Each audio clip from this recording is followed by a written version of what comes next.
start looking at so now I start looking at the red pill now as different side of the same coin as OnlyFriends. I don't know if I'm allowed to say I could. So OnlyFans, right? So let's break it down real quick. I was thinking about this too. And Yeah. So is this the OnlyFans theory? yeah, it's my OnlyFans theory. It's like OnlyFans, and people in the comment will say, "Well, that's not true."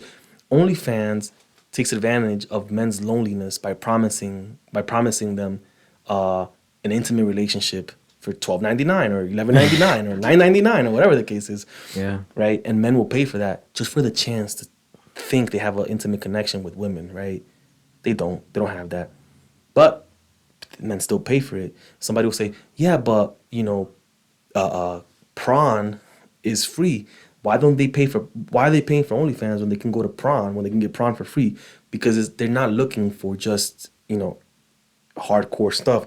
They're looking for an intimate relationship or a way to get into it. Just have any intimate relationship with a woman. So they rather pay for that, for the chance of that, right? So here's my thing with the red pill. The red pill now, these guys in the red pill, they're just as bad as OnlyFans, as OnlyFans. The difference is, instead of promising them a chance to sleep with them because they're guys, they're promising them a chance to get women by buying their courses. Yeah, and becoming a high value man. Or, Right. Buy my course and you'll learn how to become a high value man. Thanks for the super chat. Join my Patreon. All these things. That sounds familiar to you? Sounds like OnlyFans. Yeah. And these guys keep paying for it because they think they're gonna get a chance at something that Wow, they're not gonna get a this shit chance. goes deep, bro. Yeah, bro. And Audience, you better listen to this shit because I know some of you are always paying that super chat. yo, that 2 subscribers that left us, come back. Yeah, right. But no, I think OnlyFans and what the red pill space is now is two sides of the same coin, where they're both trying to sell you something. They're both making promises that you're gonna get that void that you feel filled by buying the course or by paying for their OnlyFans content. You know what I mean? And so guys keep paying for it. Men, lonely men, are being exploited, and either it's the red pill space now, Fresh and Fit, Rolo Tomasi, all these guys. I feel like they're Donovan Sharp, all these guys, I feel like they're exploiting. I have no idea how he's considered like a part of the red pill, man. I don't know, don't care. All I'm saying is, guys, the war room. The war room. He at least says, "Yo, do this, do this, do this." Elliot Hulse is a married Jack. Yo, dude. shout out to the war room, man. And not the war room that this guy has. Andrew Tate.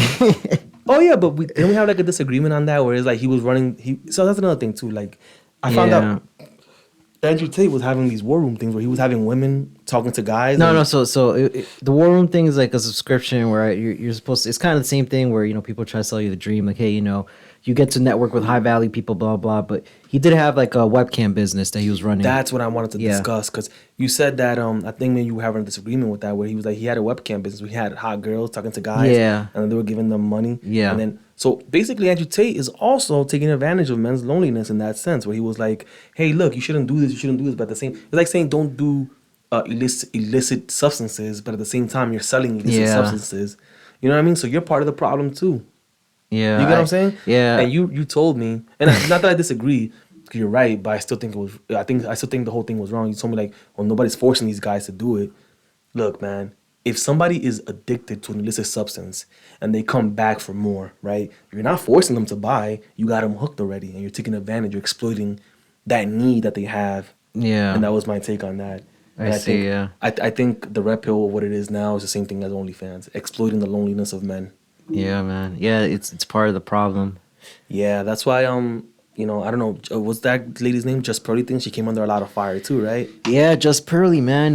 What was it that she did? I try to catch up with everything, man, but I'm just so busy. She I don't have no idea what she's doing in the red pill space, but she has been attacked by a whole bunch of people, and I kind of agree with what they're saying, and it's just the fact that she is taking advantage also of the loneliness of men, because like if you think about it, if you ever see her content, it's kind of like a version of Fresh and Fit. Mm-hmm. She has girls on, her. I think she's in the UK or something. Yeah, she starts like not insulting them, but she's like starts like going in on them, and guys get off on that. Like, yeah. She kind of like tells them if you're getting kind of old and you're reaching that stage where it's a high risk pregnancy and all this stuff. And you got guys watching, unzipping their pants like, oh yeah, insult her. Yeah. So it's like she's part of the problem as well, and I have no idea what she's doing in the space. And I think personally, man, like her personal experience, which she comes from a rich family, wealthy family. Right. Her parents invested on her current podcast. She got into a relationship with this guy that was supposedly had a kid or something. That's another Oh thing. yeah, I did hear about that. So look, She's a bad example, of a bad role model to like follow. You know what I mean? and that's the thing, right? So now you start listening to these people, and you're like, Yeah. yo, what are you doing giving advice? Have you ever dated a woman? Have you ever had your heart crushed? Have you ever tried to? Have you ever done any of this stuff? And you're out here saying what on behalf of who and why for what? Yeah. Because you're getting paid. Because you're saying, hey, there's a need to have the voice of certain types of men heard, and I can be the megaphone, and I can make money off of it. She doesn't really care about that. She was out here saying like, oh, if a guy cheats, it's your fault, and you should, blah blah blah. You drove him to that. Like, just Pearl, it's never okay to cheat. Yeah. You know what I mean? It's really look. I'm not saying it's never okay to cheat. I don't think cheating. There's no justification. Like if your relationship is that bad where you guys are cheating on each other, it's better to just I don't know what arrangement you guys have, but to leave or something. Yeah. But to go ahead and say like, oh, it's your fault. Like she seems like she goes a little too hard on women to the point where she seems like she's pandering. Yeah. That's the thing. Have you ever heard of Justin Waller? No. Yo, shout out to Justin Waller, man. So Justin Waller is he's one of the friends of Andrew Tate, but he's also like he's from Louisiana, if I'm not mistaken. And the reason I'm mentioning him because he was a guest on the Just Pearly Things podcast. Yeah. And like I respect this guy a lot. Like you should watch his content, man. It's really really good. I'm gonna send you his link. We're gonna at you too, man. But he's into construction, right? He's into like rental properties and all that stuff. But when he was on the podcast, he mentioned this, and I saw that it kind of like triggered Just Pearly, and he was like, hey, Just Pearly, you're a tall woman, you're getting to that, danger zone. He didn't say it like that, but I'm probably more respectful, paraphrasing, yeah. He basically told her, it's going to be tough for you to find a high value man because of your height, because of your age, because of your net worth, right? You're basically going to try to date up, right? Right. So when he said that to her, like her demeanor changed. She started like, stuttering a little bit. She was like, oh yeah, you're right. So Justin Waller, what do you suggest? How can I attract a high value man? She was trying to save face. Yeah. Yikes. So it was kind of like she was put on the spot, right? Like she usually does to the girls on her podcast. Yeah. I think look, those discussions should be had. Like, hey, look, what are you planning on doing for this? If this is what you want, what are you doing to get it? You know what I mean? But I think the way people go about it, there's too much anger in these conversations between both sides, between male and female. There's too much anger to the point where the conversation is rarely constructive. You know what I mean? Like you can tell a woman who's like 30 or 35, like, hey, listen, dude, you want to get married, you want to have this, but you got to make certain changes, and you might have to compromise on certain parts of your expectations. Keep that in mind. And I don't think there's too much anger, so instead of saying that, they'll be like, yo, you're 35, you trash, and just start going in on people. Yeah, and then people tune in and they get off on that shit. Yeah, because, obviously, like, oh, this girl looks like the girl who broke my heart, but I'm seeing a guy kicking her out and yelling at her and calling her trash. Finally, I'm getting revenge. Like they watch these shows like as a form of revenge for something that happened in the past. So it makes me wonder, I guess there's always going to be an audience, right? What they call it, the red pill rage people? Yeah, man, I think the red pill has to kind of go away, dude. Yeah. I think this iteration of the red pill has to go away. It has to be. It just has to be turned into something else. It has to be turned into like self-improvement. That's it, bro. Self-improvement, male self-improvement. Ladies, if you want to do your part in male self-improvement, just I don't know, point guys to the right direction of guys who are giving advice to men that can turn them into the type of men that you would like to date. Right? How about that? Yeah, but I think we just got into a point where it's like girls understand. At least the new generation, they understand that they could get away with things, right? So what they do is that they just target high value man, right, with money. They're usually older and stuff, and they use them, and then they get old, and they wonder to themselves, why am I single and stuff? Men are checking out, and that's not good for anybody, bro. I think that's the thing. What type of men are checking out? What society would consider non-high value men are checking out, Yeah. but also even high value men. They might not be checking out, but they're not marrying these women. Yeah. They'll sleep with you. They won't marry you. They'll show you a good time. They won't marry you. You'll think, oh, this guy took me on a trip to Europe. He gotta have an, you know, he. So do you think they're exploiting the loneliness of women? They're exploiting women's need to date high value men, but that's been the case since history immemorial. You know what I mean? What's the saying? Some women would rather be the side piece of a king than the wife of a peasant. True. You know, that's been like the thing since forever. That's not my quote, by the way. I've read that somewhere.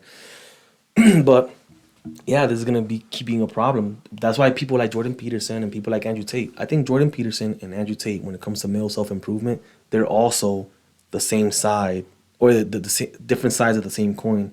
Both guys are saying, "Hey, take responsibility." Both sides are saying, "Hey, you need to do this. You need to do this. The reason you're here is because of you, but you can change it." Both sides are saying, "You got to get out there. You have to get after it," type of stuff. And so that's what. But why do people dislike them so much? It's the mess. Obviously, we know why people dislike Andrew Tate so much. You can't tell. No, dude, I don't know, because I've seen videos of people asking people in the street like, "Hey, why do you dislike Andrew Tate?" And they don't know. Because a lot of his clips have been taken, from what I've seen, a lot of his clips have been taken out of context. Where he's like, "She better be in the kitchen making my dinner, and I don't want to hit. Yeah. I'll smack a girl. I'll smack a girl." Oh, shit. Even if he's joking, Yeah. right? Taking that out of context, people will be like, "Oh, see, he's a violence against," or he'll say that in the middle of a speech, in a joking manner, but it'll seem serious, and maybe he is serious. I don't know. But that's the problem, right? Yeah. That's the problem. Nobody knows if he's serious or joking. Most people say, "No, we think he's joking," but for the most part, it's you don't even want to joke around stuff like that, because that's how people. That's the first thing people do. They take you at that value.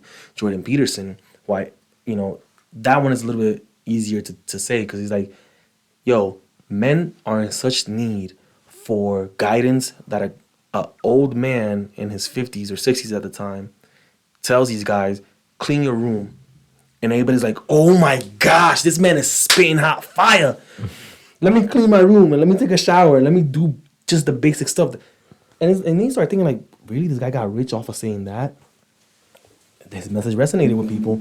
But the reason people don't like Jordan Peterson is because during the Bill C-16, I think, where he rose to prominence also based off of that, where they were like, "Oh, the Canadian government is mandating that if you don't call somebody by their preferred pronouns or whatever," and I'm paraphrasing here, I could be wrong, but if you don't address somebody as a preferred pronoun, you get jail time. So the government is making you say that. What Jordan Peterson said, and he was very clear on this, he's like, "It's not that I'm against calling people what they want or what they ask me to. I am against government-compelled speech. I am against the government telling me how to speak." And I can agree with that. Yeah, it's controlling your speech, Yeah, man. but people just stopped at, he hates trans people, and that was the end of that. Yeah. You know, but, you know, these guys show up. They tell people how to improve. I read his 12 Rules of Life. Fantastic book. Nowhere in that book was there anything against women. Nowhere in that book was there anything racist or anything like that. It was just self-improvement.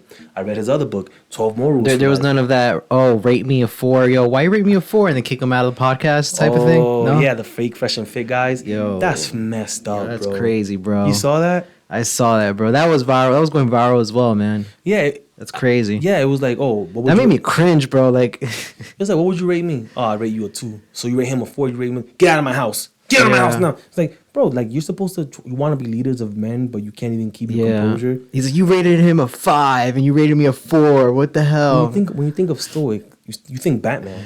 Do any of these guys act like Batman? Or look like Batman?